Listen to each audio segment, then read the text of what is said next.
یاره راغلل وسلوال راغلل پټېږه په وسلو باندې سنبال راغلل پټېږه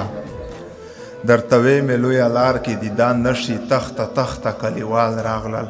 پټېږه شاید بیا چېرته چپه وي جوهره بیا فوزونه د دجال راغلل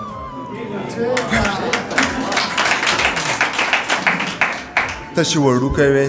د ګل نه یې لیدلې نه وې ته چې وړوکی وې د ګل نه یې لیدلې نه وې مخ د راوښتو د لمر ګل نه یې لیدلې نه وې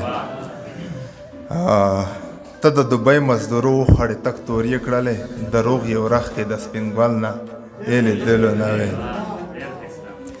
په تا به مینه جینکو کړه د شوتالې ګله دغه په دې چې د شرګل نه یې لیدلې نه وې دا خو وختونه د جانانه وخت تغییر وخوړو ته د جوهر صاحب غزل نه یې لیدلې نه وې جوهره ماته دعاګانې کړه چې دم مې کړلې کله په واک وې د پګل نه یې لیدلې نه وې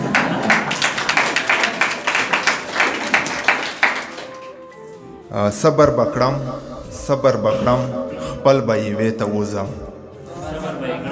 صبر بکړم خپل به یوې ته وځم یوه ورځ به یاره د کچانه و پخې ته وځم رکیبه تکه پلټاس بال کې که یرکرې ولې زه به د ګریس نه د اصغر غوندې چوکې ته وځم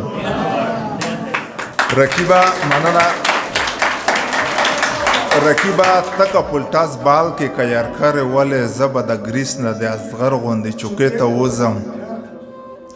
چې ښځنوکه یادات څوک لري په کور کې ناست وي تورسری نه یم میلمنو ته به حجرې ته وځم او چې ښځنوکه یادات څوک لري په کور کې ناست وي تورسری نه یم میلمنو ته به حجرې ته وځم یا به غزي شم یا به زون په زیړه ګوله کمه او که خدای کول د جنگ ډګر ته به هغې ته وځم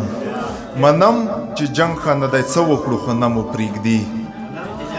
منم چې جنگ ښه نه دی څه وکړو خو نه مو پرېږدي په کور کې ډېر کېناستم نوره به مرچې ته وځم کلي کې ښې خبرې نشته غیبتونه وکړې د الله ذکر ته به چېرته کې سحرې ته وځم چې ته ته بیا څوک وایي چې دومره ناوخت ویلې روغلې په لاس 11 بجو به وظیفې ته وځم تو ته بیا څوک یې چې دومره ناوخت ویلې راتلې په لاس 11 بجو به وظیفې ته وځم جوهر د ستا د بېلتانه سین یم په سر اخیستی ګمان مې نه کېږي جانانه چې ساحې ته وځم